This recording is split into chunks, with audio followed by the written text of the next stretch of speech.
இன்றைக்கு தமிழ்நாட்டிலே பெண்களை அச்சப்படுத்துகின்ற வகையிலே ஏதோ பெண்களுக்கு பாதுகாப்பு இல்லை என்பதைப் போல ஒரு போலி நாடகத்தை உருவாக்க முயற்சிக்கிறார்கள். அது தகர்த்தெறியப்படுகிறது. ஏனென்றால் நாங்கள் பார்க்கின்ற ஒவ்வொரு இடத்திலும் இரவு 11 மணியானாலும் பெண்கள் பேருந்திலே வந்து இறங்கி நடந்து கிராமத்தில் செல்லுகிற காட்சியை காணுகிறோம். எனவே நீங்களும் பத்திரிகை நிருபர்கள் இருக்கிறீர்கள், எந்த ஊருக்கு வேண்டுமென்றாலும் போய் பார்த்து கொள்ளலாம். ஆனால் ஒரு சில சம்பவங்கள் அங்கங்கே நடந்திருக்கலாம். ஆனால் அதை எங்களுடைய காவல்துறை உடனடியாக கண்டுபிடித்து உரிய நடவடிக்கைகளை எடுத்துக்கொண்டு வருகின்றோம். விழிப்புணர்வோடு இந்தியாவிலே பணியாற்றுகிற காவல்துறை தான் நம்முடைய தமிழ்நாடு காவல்துறையாகும். அது எடப்பாடி பழனிசாமிக்கு மறந்து போய்விட்டது. எடப்பாடி பழனிசாமி பெண்களுக்கு இன்றைக்கி பாதுகாப்பு இல்லைன்னு சொல்கிறாரு. அவங்க கேஸ் நிறைய வருதுன்னு சொல்கிறாங்க. பெண்களுடைய ரகசியம் காப்பாற்றப்படுவதாலும் அவர்களுக்கு தைரியம் கொடுக்கப்பட்டிருப்பதாலும் இன்றைக்கு அதிகமான நம்ம பெண்கள் இன்றைக்கு புகார் கொடுக்க முன்வருகிறார்கள். அதுதான் உண்மை. கடந்த காலத்தில் எடப்பாடி ஆட்சி காலத்தில் ரகசியம் காக்கப்படவில்லை. புகார் கொடுக்க வந்த பெண்ணையே காண்பித்து அவர்களே மீதே வழக்கு போட்டு அதற்கு பிறகு போராடித்தான் அந்த வழக்கு மாற்றப்பட்டது. எனவே இன்றைக்கு இந்த அரசு மீது மக்களுக்கு நம்பிக்கை இருக்கின்ற காரணத்தாலே அவர்கள் இன்றைக்கு இங்கே வருகிறார்கள். அடுத்து இந்த வரியெல்லாம் உதத்திட்டாங்கன்னு சொல்லி அப்படி ஒரு குற்றச்சாட்டையும் இப்போ சொல்லியிருக்கிறாரு. அதை ஒன்றிய அரசு 15வது நிதி ஆணையம் தனது அறிக்கையில் 2022-23 ஆண்டு முதல் உள்ளாட்சி அமைப்புகள் மானியம் பெறுவதற்கான தகுதியை பெறும் பொருட்டு 2021-22 ஆண்டில் சொத்து வரி தள விகிதங்களை ஃப்ளோர் ரேட்ஸ் அறிவிக்க செய்ய வேண்டும். மாநிலத்தின் மொத்த உள்நாட்டு வளர்ச்சிக்கு ஏற்றவாறு ஆண்டுதோறும் சொத்து வரி வீதத்தை உயர்த்திட வேண்டும் என்று நிபந்தனைகளை விதித்துள்ளது. எனவே அதுக்கு காரணம் ஒன்றிய அரசை தவிர நாங்கள் அல்ல. எனவே அந்த ஒன்றிய அரசை போய் கேட்டுக்கொள்ள வேண்டும். இன்றைக்கு ஒடிசா மாநிலம் அது அமைதியாக இருந்தது. பாரதிய ஜனதா கட்சி ஆட்சிக்கு வந்த பிறகு இன்றைக்கு அங்கே எத்தனை கலவரங்கள், எத்தனை கலாட்டாக்கள் போய் பாருங்கள் தெரியும். இதுதான் பாஜகவினுடைய உண்மை முகம். எனவே தமிழ்நாடு அமைதி பூங்காவாக விளங்குகிறது.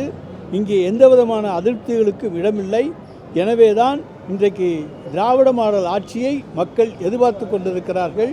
அது தொடர வேண்டும் என்பதுதான் அவர்களுடைய ஆசை. இதை எடப்பாடி பழனிசாமியால் பொறுத்து கொள்ள முடியாமல் பொய்யான குற்றச்சாட்டுக்களை சொல்லுகிறார். ஆதாரத்தோடும் புள்ளி விவரங்களோடும் சொல்லுங்கள் என்று சொல்லியிருக்கிறோம். அவருக்கு ஆதாரமும் கிடையாது, புள்ளி விவரமும் கிடையாது.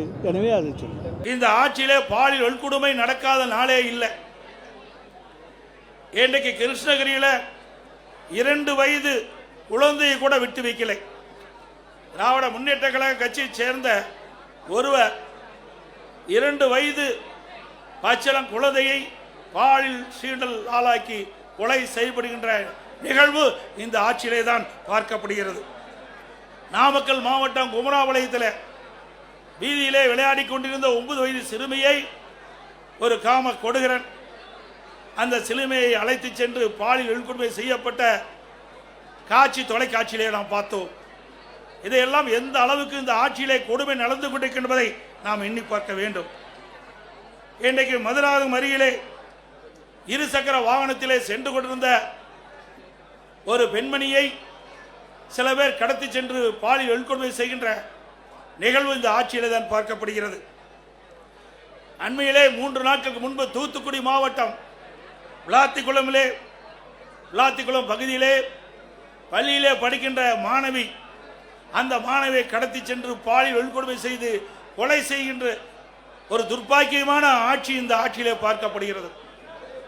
அந்த உடலை வாங்க 3 நாட்கள் அந்த சம்பந்தப்பட்ட பெற்றோர்களுடைய உறவினர்கள் சாலையிலே மறியல் செய்த காட்சி நாம் தொலைக்காட்சியிலே பார்த்தோம்.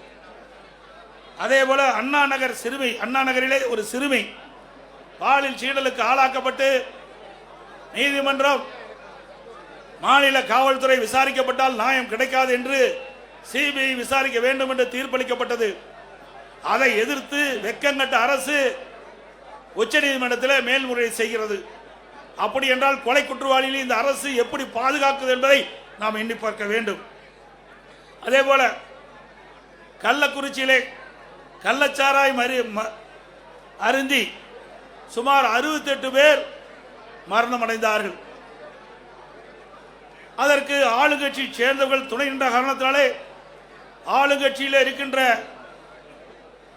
அந்த நபர்கள் தப்பித்து விடக்கூடாது என்பதற்காக மாநில காவல்துறை விசாரிக்கப்பட்டால் நியாயம் கிடைக்காது என்ற அடிப்படையிலே அனைத்து இந்திய அண்ணா திராவிட முன்னேற்ற கழகம் உயர்நீதிமன்றத்திலே இந்த வழக்கை சிபிஐ விசாரிக்க வேண்டும் என்று வழக்கு தொடர்ந்து நீதிமன்றம் சிபிஐ விசாரிக்கலாம் என்று தீர்ப்பளிக்கப்பட்டது.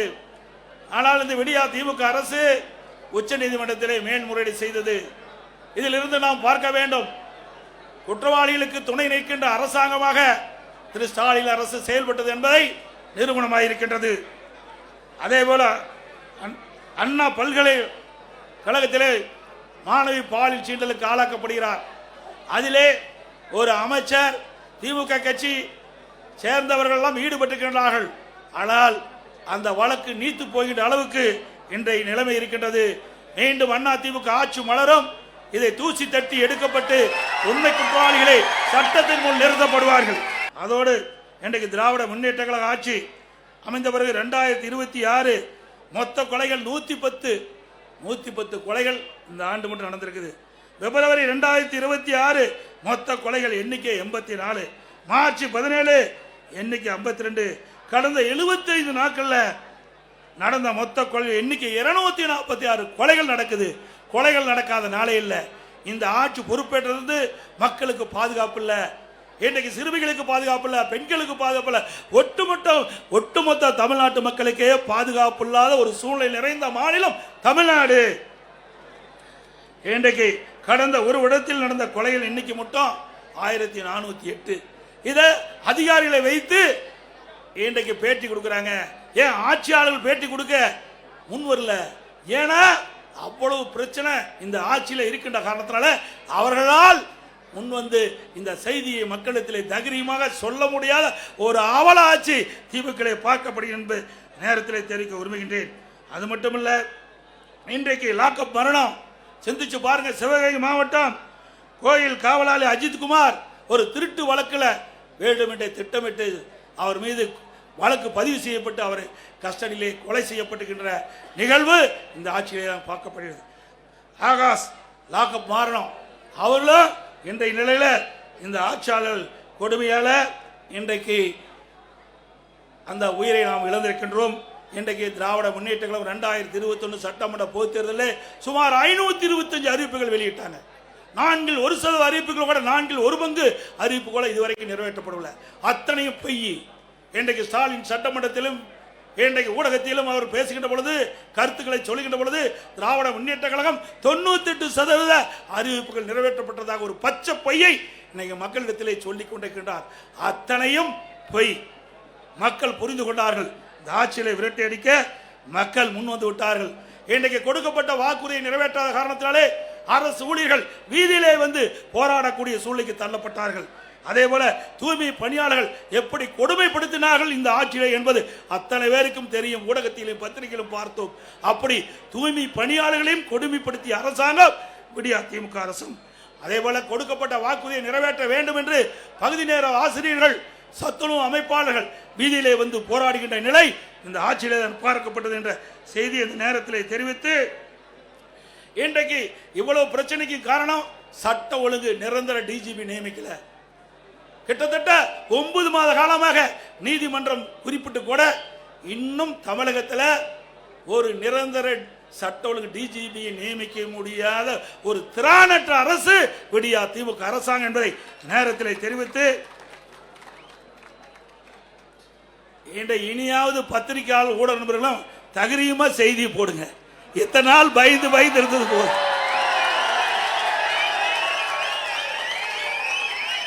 நான் சொல்லுவது அத்தனையும்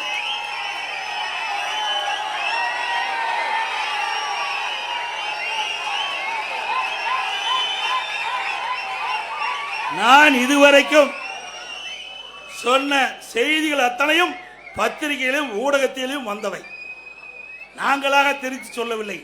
ஆகவே இந்த உண்மை செய்திகள் எல்லாம் நாட்டு மக்களுக்கு கொண்டு போய் சேர்க்க வேண்டிய கடமை ஊடக நண்பர்களுக்கும் பத்திரிகைகளுக்கும் இருக்கின்ற என்பதை உணர்ந்து நடுநிலையோடு செயல்பட்டு நாட்டு மக்களை பாதுகாப்பதற்கு நீங்கள் அத்தனை பேரும் ஊடகம் மூலம் பத்திரிகை நம்ம துணை நிற்க வேண்டும் என்று அன்போடு உங்களை கேட்டுக்கொள்கின்றேன். அதே போல இன்றைய ஆட்சியாளர்களை தினந்தோறும் கனிம வளங்கள் கொள்ளையடிக்கப்படுகின்றன. இன்றைக்கு கரூரிலே ரவுடிகளை வைத்து ஒரு நாள் ஒன்றுக்கு 3000 லாரிகளில் மணல் அள்ளப்படுகின்றது. தினந்தோறும் 1.5 கோடி ரூபாய்க்கு கனிம வளங்கள் கொள்ளை போகின்றன. பகிரங்கமாக மணல் கடத்தப்படுகிறது. நம்முடைய முன்னாள் அமைச்சர் அருமை சகோதரர் விஜயபாஸ் அவர்கள் காவல் நிலையத்தில் புகார் கொடுக்கின்றார். அங்கிருக்கின்ற மாவட்ட ஆட்சித்தளத்தில் புகார் கொடுக்கின்றார். சம்பந்தப்பட்ட துறை அதிகாரத்திலே புகார் கொடுக்கின்றார். எந்த புகாரும் அவர் எடுத்துக் கொள்ளப்படவில்லை. அதிகாரிகளுடைய துணை கொண்டு இதுவரை மணல் கொள்ளை சர்வசாதாரணம் நடந்து கொண்டிருக்கிறது. அங்கே ஒரு திமுக முன்னாள் அமைச்சர் முழுமையாக இந்த கனிம வள கொள்ளையிலே ஈடுபட்டிருக்கின்றார். ஆக இப்பொழுது இருக்கின்ற அதிகாரிகள் அத்தனை பேரும் இந்த கனிம வள கொள்ளைக்கு துணை வகிக்கின்றார்கள். அனைத்து இந்திய அண்ணா திராவிட முன்னேற்ற கழக அரசு உங்களுடைய மகத்தான ஆதரவை ஆட்சி அமைந்தவுடனே இந்த கனிம வள கொள்ளையிலே யாரெல்லாம் ஈடுபட்டார்கள், யாரெல்லாம் இதற்கு துணை நின்றார்கள், அவர்கள் மீதெல்லாம் சட்ட ரீதியாக நடவடிக்கை எடுக்கப்படும் என்பதை நேரத்தில் தெரிவித்துக் கொள்கின்றேன். இன்றைக்கு நாம் பார்ப்பதெல்லாம் நாம் வைத்திருக்கின்ற பணத்தை திருடுவார்கள், இல்லது வீட்டிலே திருடர்கள் பூந்து நகையை திருடுவார்கள். ஆனால் இன்றைக்கு விடியா திமுக ஆட்சியிலே உடல் உறுப்புகளை திருடுகின்ற ஒரே ஆட்சி இந்த ஆட்சியிலே தான் பார்க்கப்படுகிறது. சிந்தித்து பாருங்கள். நாமக்கல் மாவட்டம் அந்த பகுதியிலே வறுமையின் காரணமாக ஏழைகள் அவருடைய உடல் உறுப்பு கிட்னியை முறைகேடாக இன்றைக்கு திமுக கட்சி சேர்ந்த எம்எல்ஏ மருத்துவமனையிலே அழைத்து சென்று முறைகேடாக அவருடைய கிட்னியை இன்றைக்கு திருடியிருக்க என்று சொன்னால் இந்த ஆட்சி எப்படிப்பட்ட ஆட்சி என்பதை எண்ணி பார்க்க வேண்டும். அது மட்டுமல்ல, இது கண்டுபிடித்ததும் திராவிட முன்னேற்ற கழகம் தான். இதற்கு ஒரு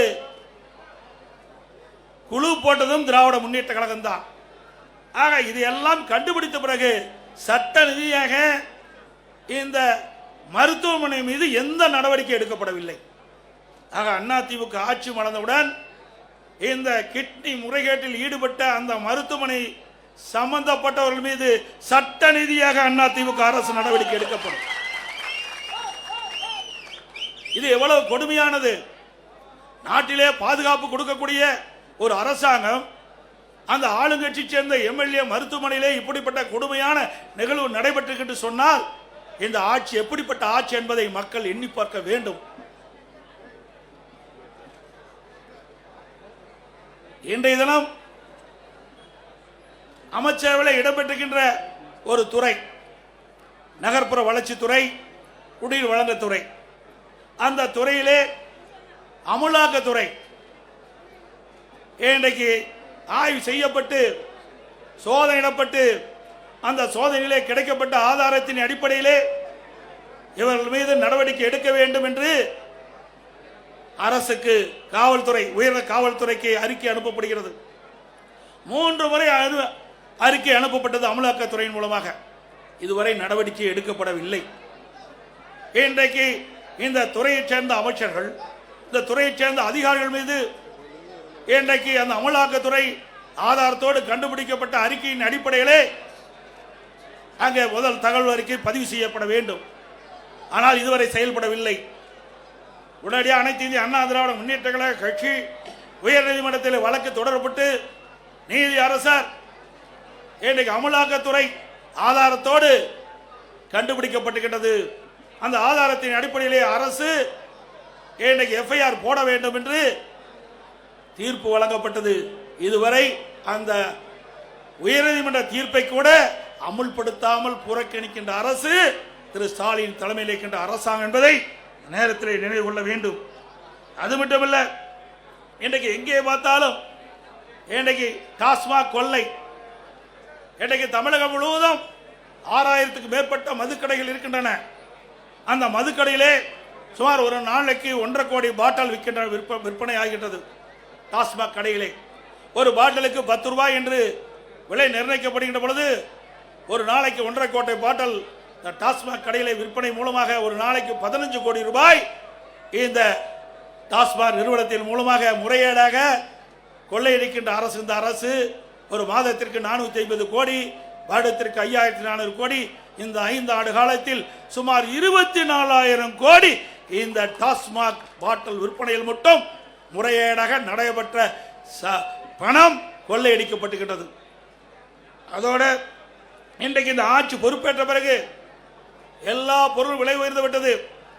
உணவுப் பொருட்கள் விண்ணை முட்டுகின்ற அளவுக்கு விலை உயர்ந்து விட்டது. இந்த ஆட்சியிலே மக்களுக்கு வேலை வாய்ப்பு கிடையாது. ஒரு பக்கம் வேலை வாய்ப்பு இல்லை, வருமானம் இல்லை குடும்பத்திற்கு, மறுபக்கம் விலைவாசி உயர்வு. அரிசி விலை உயர்ந்து விட்டது, எண்ணெய் விலை உயர்ந்து விட்டது, பருப்பு விலை உயர்ந்து விட்டது, இன்றைக்கு மளிகை சாமானுடைய பொருள் உயர்ந்து விட்டது 40%. ஆக மக்கள் குடும்பம் நடத்துவதற்கே கடினமான சூழ்நிலை தத்தளித்துக் கொண்டிருக்கின்ற நிலை இந்த ஆட்சியிலே பார்க்கப்படுகிறது. அதையெல்லாம் குறைப்பதற்கு இந்த அரசாங்கத்திலே போதிய கவனம் செலுத்தவில்லை. ஆனால் இன்றைய முதலமைச்சர் ஆளுகின்ற ஆட்சி இருக்கின்ற வரை அவர் போட்டோ ஷூட் தினந்தோறும் காலையிலே போட்டோ ஷூட் எடுப்பார், மாலையிலே பத்திரிகையில் ஊடகத்தில் வரும். அதுதான் இந்த 5 ஆண்டு காலத்தினுடைய இந்த விடியா திமுக ஆட்சியுடைய சாதனை என்பதை நாட்டு மக்கள் அறிவார்கள். அதே போல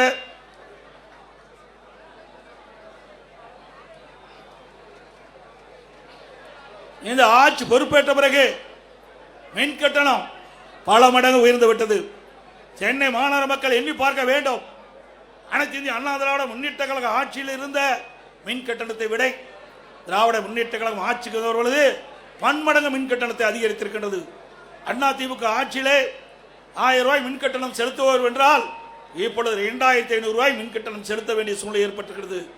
சுமார் 67% மின் கட்டண உயர்வு. கடைகளுக்கு பீக் ஹவர்ல டபுள் சார்ஜ் மின் கட்டண உயர்வு.